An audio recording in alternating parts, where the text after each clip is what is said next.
Good evening and welcome to Midnight Movie Club and my trailer breakdown for our first look at Antlers. I just have to say off the bat that I love this trailer. It was cut brilliantly and doesn't give too much away. It's the perfect way to do a horror movie trailer. In saying this though, I'll be going into a little bit of detail on the film's creatures, so if you don't want to know any more information on that, then click off now. But if you are like me and can't help yourself, let's get into dissecting this trailer. So the trailer kicks off with a lovely establishing shot coming over the water and coming upon the mountains and forest as we see the mist roll in between them. The film itself is set in a small town in Oregon for any of you wondering. Then a young boy named Lucas tells us that once there were 3 bears, as in the next shot we see Lucas walking home after school. Note that his home seems to be some sort of mine or something like that. Throughout the trailer we can tell that he and his family are pretty poor and are maybe homeless. Or what could be the deal is that his father or mother works and lives here, but I think that is unlikely as in the next shot we see a door into the factory-like building taped off, which makes me think that Lucas and his family are squatting in this place and it has actually been abandoned. Lucas then continues his tale by telling us that they lived in a dark, wet cave, still continuing on from the 3 bears. Now, the next shot is very interesting, and I'm trying to piece together what it could mean. We see Lucas holding a picture of his family, but he seems to fold it so that it crops out his father's face. Now in the photo they look like your typical nuclear family, but something must have happened to them for them to be living in an abandoned mine or just living so rough. We can see that they've got nice clothes on and look pretty happy, so I really do wonder what happened to them. Also, I wonder what Lucas has against his father. Lucas then continues his story saying up above a small town. So Lucas and his family live not in a dark wet cave but a dark wet abandoned mine shaft or something along those lines, some sort of industrial building. Obviously this story he is telling is his own, it's just that he has personified the bears. Lucas continues on again. Every day Little Bear went to school.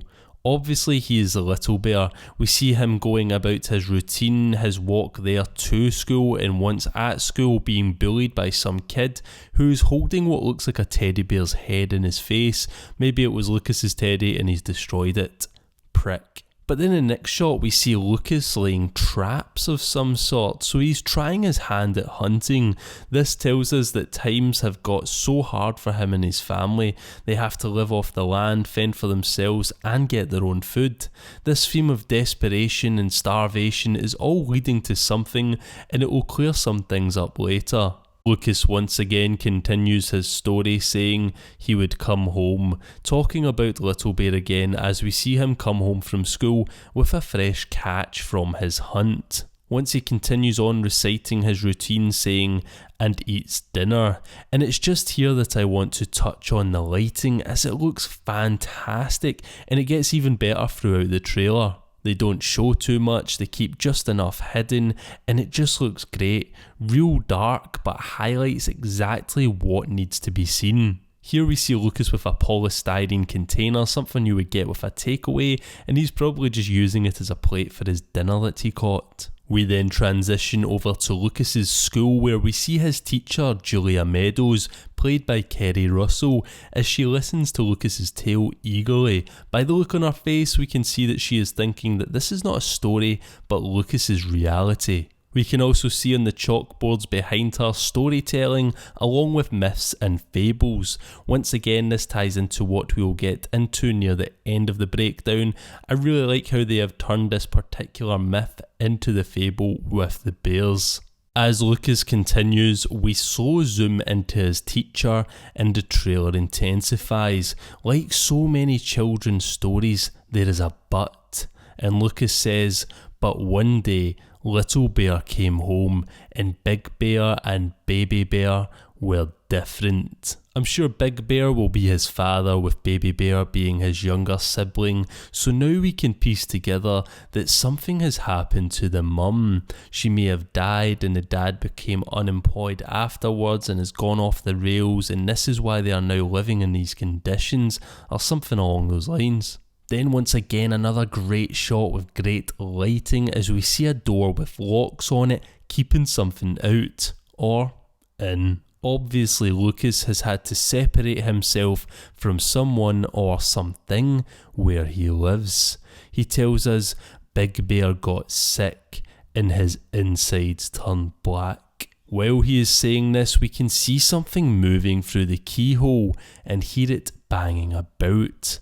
Once again in the next shot, very cool shot lit with a flare. I believe that this is probably Big Bear, Lucas's dad, or it might be just a townsperson, maybe even someone coming to kick them out for squatting, but I have no idea what the mask is for.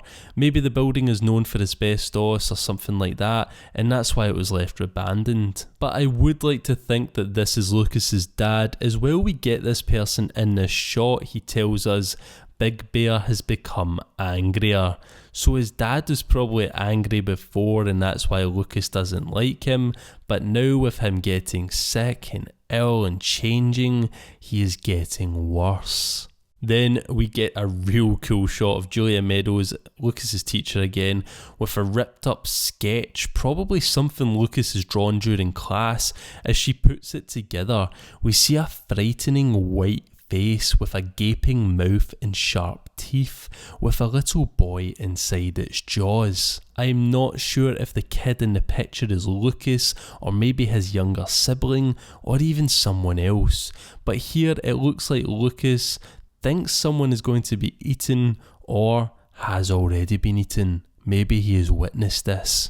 Once again, Lucas continues his story more, saying Mina and Mina, leading us up to an awesome shot of a blood trail in a corridor with claw-like markings at either side, as if an animal has dragged a dead carcass along the floorboards. Then Lucas goes on saying, because they had no food. This idea of starvation coming back again, and we are starting to piece it together. Is Lucas's father turned to cannibalism and in turn becoming something other than human, something far more evil? We then see a crime scene in an attic with cops looking down at a torn up body, practical effects looking awesome, probably the one that made that trail. The body looks like it's been torn right open with all of the insides eaten out. All the insides eaten, that sounds kind of weird. Fuck it, I'll keep it in the video, it doesn't matter. Lucas continues again saying no meat. Obviously his family have turned to human for meat. Then there's another great shot of what I think is Lucas's teacher again, and just some more awesome lighting with her at the door to Lucas's home with a siren behind her. Great shot with the red and blue lights behind her there. It's just, I really like that silhouette, and some of the cinematography in this trailer is just looking spot on, man. It looks great. Then when the lighting decides to strobe, we see an elk head carved out of wood that Lucas is holding. The elk head is something that is usually associated with a creature of Allegorian folklore, the Wendigo. I'll go into the creature more once we are finished with the trailer, but for now, let's keep moving on. We then see some sort of pouches hanging from the ceiling. Maybe these are to repel the Wendigo or something that it has created. If you know more, let me know in the comments section. One thing I think it could be is maybe little pouches of silver coins, as Wendigos don't like silver. That's all I can think of. We then see a cop holding an antler, once again related to the Wendigo, and obviously the title of the film. Then in the next shot we get a very disturbing image of a young boy under a bundle of clothes with pale white skin, black veins and black looking blood running from his nose. And right here I am thinking that this is the authorities discovering Baby Bear that Lucas talked of, his younger brother, and this is him also turning into a Wendigo. He may not be all the way to full Wendigo yet though, as his dad probably ate more human meat than he did. After that, we get a shot of what I guess is Lucas cutting up his dinner that he caught at the start of the trailer. Nothing much more to it than that. I think that it's just clever editing and thrown in here near the end to show some gore, along with all the creepier stuff as the trailer amps up a bit. But then the next shot was the one that made me almost scream with joy. I really thought that they were not going to go full monster in this film and keep it all realistic and more about cannibalism. But after this shot, I am now convinced we are going full Wendigo. We see who I think is Big Bear now fully transformed into the Wendigo creature, and what we see matches Folklore description. Tight ash grey skin over his body that is pretty much transparent with the bones of his skeleton almost poking through. We can also see the muscle tissue in his lower back as well. If we look at the head, it's all veiny and it almost looks like we can see a little bit of brain, as if the skull is see-through. No sign of antlers yet though, looks more like the Until Dawn Wendigos. If you played that game, you'll know what I'm talking about right now, but I'm sure once the full transformation is done, he will have antlers. Here we can see him feasting on something, maybe the body that was found, or the dinner Lucas made, who knows. I'm going with the body that was found because he looks like he's getting torn into it. Also, just real nice, disgusting sound design used here. Moving on some more though, we see Kerry again lighting a flare. Obviously she gets caught up in this, probably wanting to move Lucas to a better home and getting involved, not realising his father and brother are turning into fucking Wendigos. As we see her wave the flare, we get a super quick cut to the Wendigo again, Lucas's dad, or what's left of him, as he grabs what looks to be a blonde woman in a suit, maybe a police detective or a child social worker, something like that. Moving on though, and next we get some more fantastic lighting and great use of red as we move down into a cave-like system. This further makes me think this is a mine of some sort. If you know what it is though, please let me know in the comments. We then get a blink and you'll miss it extreme close-up of the Wendigo's eye, it being almost completely black with red around its rim. Once again, we see the pale grey skin with blackish veins. Then we get what I think is a super interesting shot, and one that took me right back to an American Werewolf in London. I think this side profile of Lucas about to shout looks like David from American Werewolf just before his snout pushes out and he fully transforms into a werewolf. If you think so too, let me know in the comments. I know it's a weird thing to bring up, but it just can't be only me who sees that. Anyway, I think he looks a little different here, and I'm just wondering, is he becoming a Wendigo too? Did his dad slip a little human meat into his dinner one time? Who knows? I hope I've not just insulted the kid, but from here, he looks pretty bloody scary. We also see his scream matched up with Kerry's scream nicely just before Lucas finishes his story in class saying, "But they had each other."